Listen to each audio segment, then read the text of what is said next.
Suma teológica, partes 1-2ae. Cuestión 72. La contumelia. Corresponde a continuación tratar de las injurias verbales que se infieren fuera del juicio. Q. 67 INTR. Primero, sobre la contumelia. Segundo, sobre la detracción. Qui 73. Tercero, sobre la susurración o murmuración. Q 74. Cuarto, sobre la mofa o burla. Cuco 75. Quinto, sobre la maldición. Cutiu 76. Acerca de lo primero se formulan 4 preguntas. ¿En qué consiste la contumelia? Toda contumelia es pecado mortal. Se debe reprimir a los que ultrajan. ¿Cuál es el origen de la contumelia? Artículo 1. La contumelia consiste en palabras. Lat. Objeciones por las que parece que la contumelia no puede darse por medio de palabras. 1. La contumelia implica un cierto daño causado al prójimo, puesto que pertenece a la injusticia, mas la palabra parece que no causa daño alguno al prójimo ni en sus bienes ni en su persona. Luego la contumelia no puede consistir en palabras. 2. La contumelia parece entrañar cierta deshonra. Ahora bien, más puede ser una persona deshonrada o vituperada por actos que por palabras. Luego parece que la contumelia no consiste en palabras, sino en actos. 3. La deshonra que se infiere con las palabras se llama vituperio o improperio. Mas la contumelia parece distinguirse del vituperio o improperio. Luego la contumelia no se produce por palabras. Contra esto está el hecho de que nada se percibe por el oído sino la palabra. Pero la contumelia se percibe por el oído, según consigna Ger 20-10. Oí contumelias en mi derredor. Luego la contumelia consiste en palabras. Respondo, la contumelia entraña la deshonra de alguien, y esto puede ocurrir de 2 modos. En primer lugar, puesto que el honor es consecuencia de cierta superioridad de una persona, se deshonra a ésta al privarle de la excelencia por la que tiene ese honor, lo cual se produce ciertamente por pecados de obra, acerca de los que ya se ha tratado. Quina 64-66. En segundo término, se deshonra a alguien cuando se pone en su conocimiento y en el de los demás lo que es contrario al honor de aquel. Y esto pertenece propiamente a la contumelia, que se realiza por medio de algunos signos, mas, como observa Agustín en Kunde de Dr.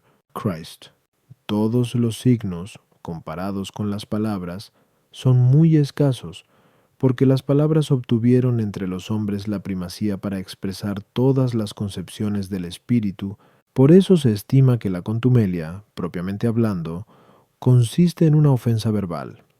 Y de ahí que Isidoro, en el libro Etimol, Otto diga que se llama contumelioso el que es ligero y su boca rebosa en palabras de injuria. Sin embargo, ya que también se significa algo por medio de ciertos hechos que, en lo que significan, tienen fuerza de palabras significativas, de ahí que también la contumelia, tomada en un sentido lato, se extienda a sí mismo a los actos. Por eso, sobre aquel texto de Rom 1:30, hombres contumeliosos, soberbios, dice la glosa que son contumeliosos los que de palabra u obra irrigan contumelias e insultos.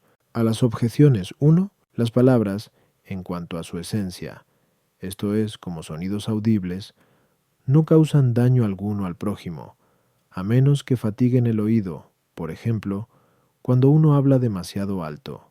En cambio, en cuanto que son signos representativos de algo para llevarlo al conocimiento de los demás, pueden ocasionar muchos daños, entre los cuales está el que el hombre sea lesionado por el detrimento causado de su honor o de su respeto que otras personas deben manifestarle.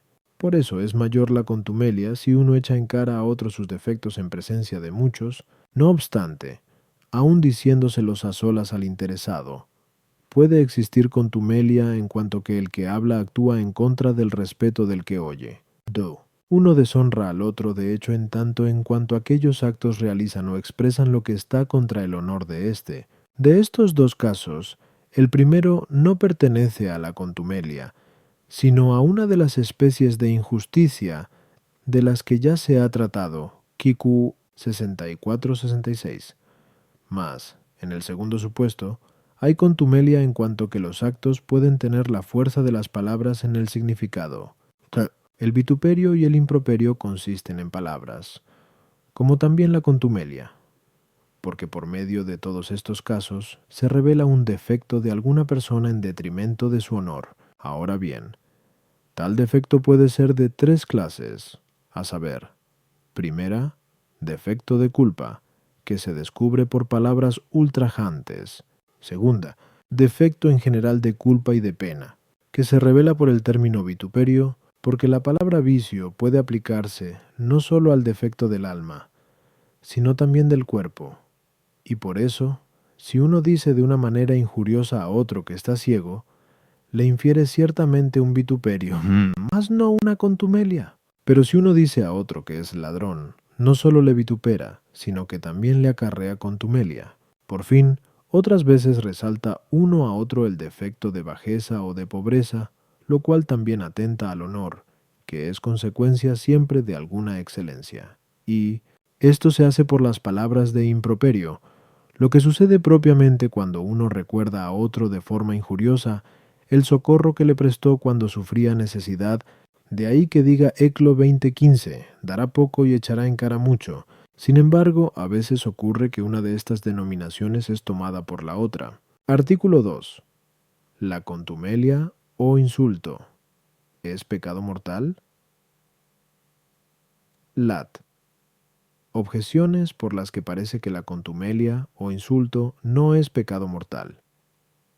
1. Ningún pecado mortal es acto de virtud alguna, mas el insultar es acto de una virtud, a saber, de la eutrapelia, a la que pertenece el satirizar agudamente, según expresa el filósofo en Cuarto Ethic.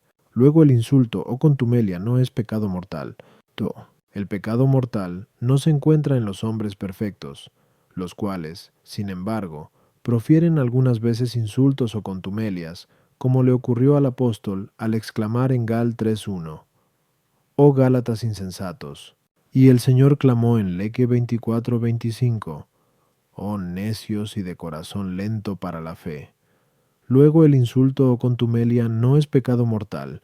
3. Aunque lo que es pecado venial por su género puede convertirse en mortal, sin embargo, el pecado que es por su género mortal no puede transformarse en venial, como se ha constatado antes. 1, 2K. 6. Luego, si el proferir un insulto o una contumelia fuese pecado mortal en su género, seguiríase que siempre constituiría un pecado mortal. Mas esto parece falso, como es patente en el caso del hombre que lanza alguna palabra ultrajante por ligereza y por sorpresa, o movido por ira no grave. Luego la contumelia o insulto no es por su género pecado mortal. Contra esto está el hecho de que nada merece la pena eterna del infierno, salvo el pecado mortal. Ahora bien, el insulto o la contumelia merece la pena del infierno según el texto de Mt 5:22. Quien llamare a su hermano fatuo será reo de la gehenna del fuego. Luego la afrenta o contumelia es pecado mortal. Respondo, como ya se ha dicho, amén y uno ad uno. Las palabras, en cuanto son ciertos sonidos, no causan daño al prójimo, sino sólo en cuanto entrañan una significación que procede de la intención interior. Por tanto, en los pecados de palabra, parece que debe considerarse, sobre todo, con qué intención uno pronuncia las palabras. Por eso, dado que el insulto o la contumelia comportan, por su esencia, cierta deshonra, si la intención del que la profiere tiende a quitar la honra a otro por medio de las palabras que pronuncia, esto es propia o formalmente inferir insulto o contumelia, lo cual es pecado mortal no menos que el hurto y la rapiña, pues el hombre no ama menos su honra que sus bienes materiales.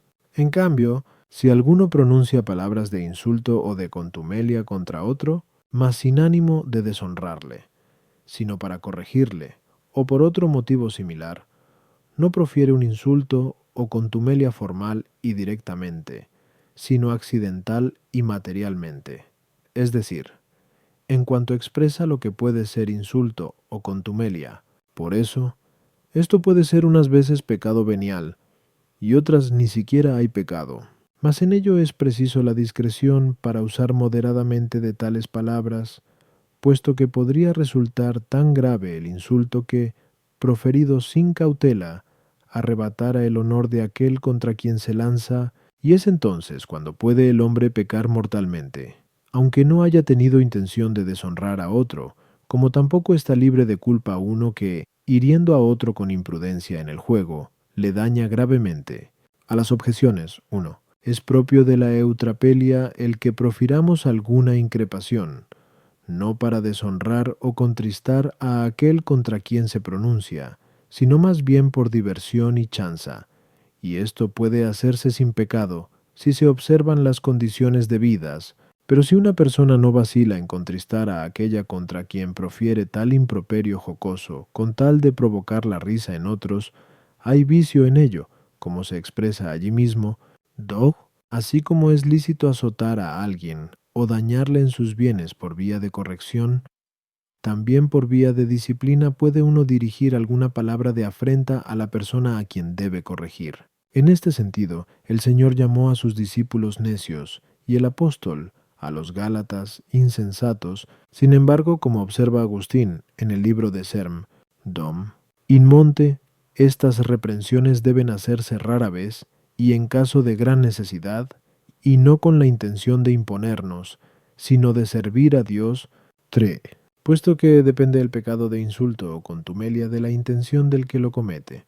Puede suceder que sea pecado venial si es leve el insulto, no deshonrando mucho a la persona, y es proferido por cierta ligereza de espíritu o por algún leve movimiento de ira, sin propósito firme de deshonrar a otro, como cuando alguien pretende mortificar ligeramente a otra persona por medio de tales palabras. Artículo 3. ¿Debe el hombre sufrir los ultrajes que le sean inferidos? Lat. Objeciones por las que parece que nadie debe sufrir los ultrajes que le sean inferidos. 1. El que soporta la contumelia que se le infiere propicia la audacia del que le ultraja, mas esto no debe hacerse.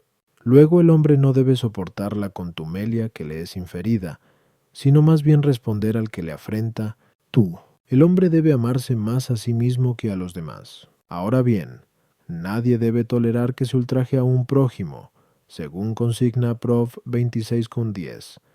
Quien al necio impone silencio, aplaca la ira. Luego tampoco debe nadie sufrir los ultrajes que le sean inferidos. 3. A nadie es lícito vengarse por sí mismo, según aquello de Hebre 10:30. A mí la venganza, yo retribuiré, pero una persona se venga si no repele los ultrajes, según aquella expresión del Crisóstomo. Si quieres vengarte, guarda silencio, y habrás infligido un terrible golpe a tu enemigo. Luego no debe nadie soportar las palabras ultrajantes callando, sino más bien contestando. Contra esto está Sal 37,13.14, que dice: los que me buscaban males proferían falsedades.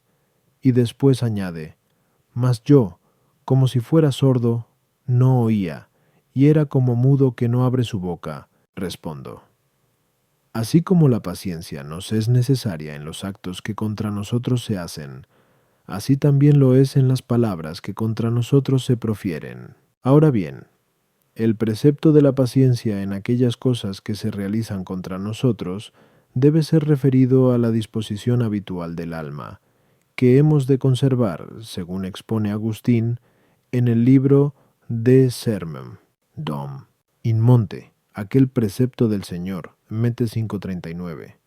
Si alguien te golpeare una mejilla, muéstrale la otra. Es decir, que el hombre debe estar dispuesto a obrar así si fuese necesario, pero no siempre está de hecho obligado a proceder de tal manera, puesto que ni el mismo Señor lo hizo, sino que, después de haber recibido una bofetada, preguntó: ¿por qué me hieres?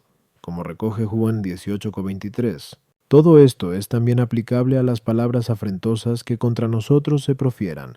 Estamos en efecto obligados a tener el ánimo dispuesto a tolerar las afrentas, si ello fuere conveniente, mas algunas veces conviene que rechacemos el ultraje recibido, principalmente por dos motivos.